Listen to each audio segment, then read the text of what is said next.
What does it mean to become a man? What does it take? How do you know when you've passed the test? How do you define what being a man is? Every one of us as men has grown up wrestling with these questions. Some of us have found the answers we were looking for through older men in our lives. A good father, a loving uncle, a coach or a teacher who took us under their wing at just the right time. But a lot of us, most of us really, have a complicated history with the idea of manhood. Maybe we didn't measure up in all the ways our fathers wanted us to. Maybe we didn't have a father at all. Maybe our interests and abilities didn't match what the culture told us we were supposed to be. In this video series, we asked 3 of our BraveHeart leaders to sit down together and share the story of their own personal journey to manhood. We want to help men see that every man's story is unique, and it matters, and that it belongs. And that no matter how messed up you think your story is, it can't stop you from becoming the man you're meant to be.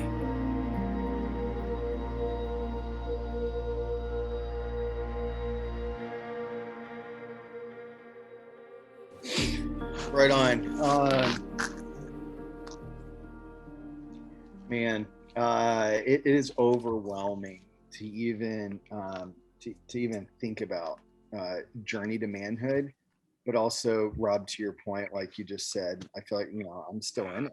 I'm still becoming a man who God's created me to be, and I am 34 years old. I'm a young buck, and I feel like I've lived a lifetime in this journey to manhood, and I am exhausted, and that's the truth. But I know there's more story to be written, and I'm excited for the chapters to come. My journey to manhood started whenever I don't even know how old I was, to be honest. It's just one of my earliest memories I can remember.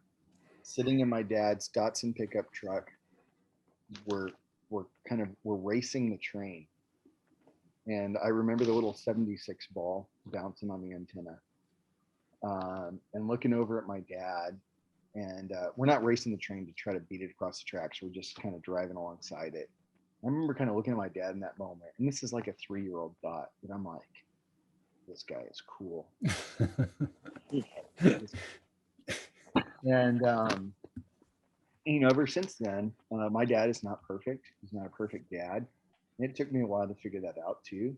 Seeing his struggles in his marriage with my mom, seeing his impatience or anger come out. But unlike you two guys, and I think it brings up maybe a different point for other guys to resonate with. My relationship with my dad was extremely, and still is, very special. It's very intimate. A great dad, a loving dad, a grace-giving dad, a patient dad. Let me say, Chris, if I may, I love that for you, man. And I want to say it to anybody. Like, I can't it's so hard. I can't conceive of what that would be like as a son, because I've never had it. But I'd love to know. If I'm being completely honest, I'd love to know. I don't think I'm gonna know, but I'd love to. I mean, I saw my dad's bad days, but I also saw that my dad, he taught me what work ethic is. This guy, he worked an 8-hour job in the field as a plumber. He'd get home, have dinner, and sometimes he'd put the tool belt back on and go back to work that night. Wow. Or, he'd work Saturdays and Sundays. My mom was more of a stay-at-home mom, and that provided a lot of conflict for our family sometimes, just financially. A lot of fights around money, like there is in most households. But there was even and again, I shouldn't have experienced this maybe even as a kid, but there was talks of divorce at times, and I was included in those conversations, and that was really heavy for me as a kid. Um, but they fought through it. My dad persevered, my mom persevered. They did it together, and that gave me a lot of hope, even for somebody that wasn't married at the time, but and now is married. You hit your bumps in marriage, and you got to work through things. So anyway, all that to say, my dad and I had a really good relationship growing up. And, if you could kind of put it in a movie, it's kind of what you would picture. I mean, I hate to say it this way, but it really feels this way. Like, it's kind of what you would picture, maybe like that really good dad just teaching his son everything. Like, he taught me how to fish. He taught me how to shoot a gun. He taught me how to back a trailer with a boat on it into the water whenever I was 12 years old. That's how I learned how to drive, was driving backwards with a trailer. He trusted me to do that. You know, Something's up with your mic, man. Your voice just got muffled. Oh, I'm sorry. Can you hear me? Yeah. Now it's clear. Okay. So my dad taught me a lot. Like, I even think kind of the more fun moments we had together. I don't even know how old I was. It was definitely underage drinking though. He said, "Hey, if you're gonna have a beer, I want your first one to be with me." Mm. And we went out on the back porch and we drank a Shiner Bock together. And I did not like it. Of course, it's your first beer, right? Yeah. But I even remember that moment. I'm like, my dad's being extremely intentional right now. Yeah. He wants to share a moment with me, and I treasure that. It nearly brings tears just you saying that. I mean, to think a dad would have that much forethought to want that moment, like the defining moment of your first drink, to be with him. That's gorgeous. Yeah. Now there's a part of the story though, and I think this is where I would say my quote unquote journey into manhood, I really struggled with. And that was so like like a lot of other boys, like I like to shoot guns, I like to fish, and I like girls. I remember my dad and I were sitting in a deer stand one day and watched this mouse come out and have babies like right in front of us. Pretty graphic. I was like, what is going on? And he kind of gave me the sex talk at that point. I'm like, okay. And then again in middle school, there was the sex talk with like the hand gestures, and you're like kind of freaking out. And you're like, I don't want to talk about this, that mixed with, it's kind of like one of those things, like we would talk about everything except for sex, relationship with girls, and God. Okay. And so when you take those two things that are, I mean, they occupy a great space in your mind, and the person you look up to the most in life isn't helping fill that space, you're kind of left up to your own devices to figure that out. And you're a little bit shy to go anywhere else to ask about those things because they're really big deals, right? I was exposed to pornography by my cousins, a couple friends, middle school, high school. At the same time, I'm extremely involved in my church, my youth group, and the church saying porn is bad, sex before marriage is bad, don't do it, get a purity ring, go through kiss dating goodbye, lock yourself in a jail cell and never come out. Like, I mean, like that's kind of the message that's being drilled in my brain. And I'm like, I don't know how to beat this. I don't know what to do. And so there was just the on and off struggle with porn. I had a couple of girlfriends, nothing ever serious ever came of that. Nothing, never had sex or anything like that until the summer before I went to college. I met a girl and she loved Jesus. And I was like, well, she loves Jesus. I love Jesus. She thinks I'm cute. I think she's hot. This is going to work. Well, when you move away from your hometown and you find yourself all alone, you begin to realize what you would really compromise as a man.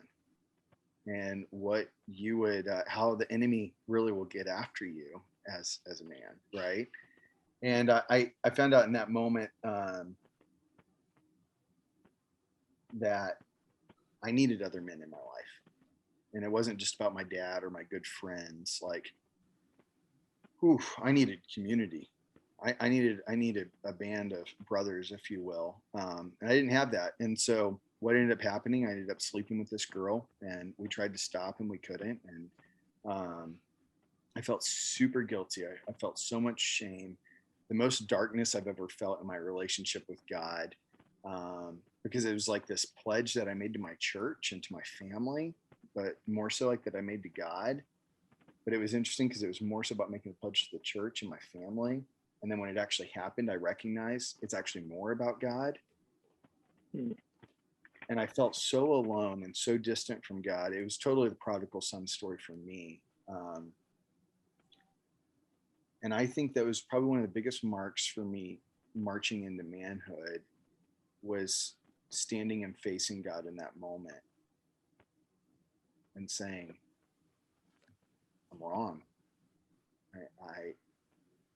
I sinned against you, not my family, not my church. It was you. I rebelled against you. I chose my own selfish uh, wants rather than what you wanted for me.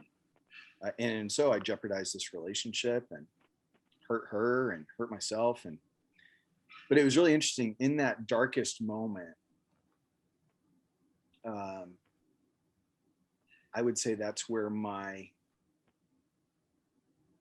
spiritually, like it really is spiritually. I think like that was my kind of my awakening to manhood, and understanding God's grace on my life, Mm. and understanding His redemption plan for me, and Him saying, "It's okay. I don't expect you to be perfect, but I do expect you to grow up, and I do expect you to look for ways to improve in this area. You're not going to stay this way." And I'll share this little piece and then I'll kind of bow out and we can talk more. But uh, I remembered that there was a time when I was in fourth grade. I was with my friends, and we were at Jason's Deli, and we would go there after church Sunday evenings and eat and hang out with our friends. And so us boys, we went in the bathroom and we emptied the soap dispensers and we soaped down the entire bathroom. I mean, all over the urinals, all over the toilet, all over the floor, and we thought it was the funniest thing in the world. And we got a call later that night. My dad did, and he said, "Did you soap down the bathroom?" I said, "Oh, no." He goes, "Okay." He got back on the phone, and my friend ended up taking the brunt of it. And he came back to me, and he knew that I had lied. He knows me. I'm his son. We had a very special relationship, still do. But he said, "Son, you're a Parker. Parkers do not lie." I carried that with me, and that stuck with me for a very long time. But I took that and I reframed it in my relationship with God when I hit this darkest moment, and it was basically Him saying, "Chris, you are my son, and you're not going to mess around like this. As a son of God, as my son, you don't do this." And I'm like, "Yes, sir. Okay, we're gonna do this a different way." And through my redemption story, it was really cool. I took a year off of dating anyone, kind of a pledge to like, hey, I'm not going to do this. And I even told the girl I didn't even have the guts to go and see her in person. I was like, I called her on the phone. I was like, we can't resist each other. I can't have sex over the phone with you, so we're done. However, I will meet up with you in a year and I will apologize to you face to face in a public setting. And I'd love to just, we can talk that way. She accepted. And a year later, I did do that. I met her halfway at a Starbucks. Um, she still wanted to get together. I was like, no, I'm on this journey with God right now. And it wasn't like the Christianese, like, I'm not dating. I'm on a journey. No, like I legit was like, I'm on a journey with God. He has something for me. And that's when I took my deep dive into vocational ministry, youth ministry. It's where I ended up meeting Kala, who's now my wife. God gave me a second chance at a relationship to do it the right way. And we did. We saved ourselves for our wedding night. And it was a beautiful thing. And it is a beautiful thing. So I can still say to this day, I love shooting guns, I love fishing, and I love having sex. And having sex the right way is amazing. Um, so that's part of my story to manhood. And I now have a son myself, Wyatt, 3 years old, and he and I have a very special relationship. And my dad, as he is, I would say, fading from this world.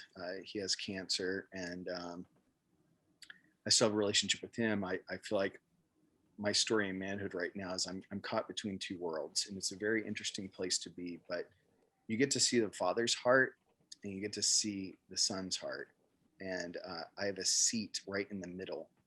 And understanding that aspect in our relationship with God is totally a gift, and I don't want to take that for granted. Yeah. Man, that's so cool. I love how two of the key moments of like defining moments were about identity. Where son, you're a Parker and Parkers don't do, or Mhm. son, you're a son of God and you won't do this. Like that it wasn't about performance, it was about who you were. Um, that's so good. I mean, I really think that's probably how it's supposed to work for all of us. And thankfully, you have a father who was clear enough and clean enough in his fathering that I guess maybe you were able to get that message like the first time when you really was key, like the first time you got it, it stuck with you. It's gorgeous, Yeah, man. it's Yeah, I interesting too.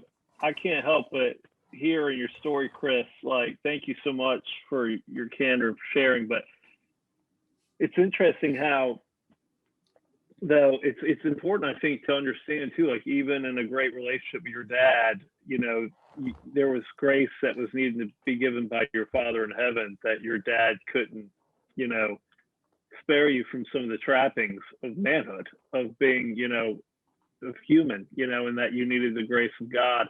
And I took note of the idea too, that the area that there wasn't, if I may, where there wasn't conversation, where there wasn't, authenticity in that relationship was the kryptonite. You know what I mean? Which I think shows all the more of, like, as Mm, men, how we need to be like, nothing's off limits mm, in the conversation, And I remember, as you were telling me that, I remember having the sex talk with my own son, who's now 27.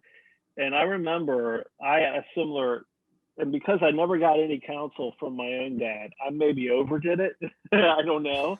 But I just knew that I wanted to make sure that like, and I remember telling my son, we're going to go through every dirty word that has to do with this, and it's going to be really uncomfortable for you, but I promise you it's not less uncomfortable for me. I mean, it was really awkward for me too, but I just need you to know that your friends aren't the authority on sex in your life, like your mom and your dad are. We know more than, because I really did. I grew up thinking, when I heard dirty terms, for sexual activity or acts, I thought, well, my mom and dad don't know about that. You know what I mean? Like, because no one talked to me about it, so it's like, and same thing with my boy. I'm so grateful for your dad, because it reminded me of a sweet memory with my own boy, where I told my son, if you're going to drink, I want you to have your first beer with me. We're going to drink it together, kind of thing.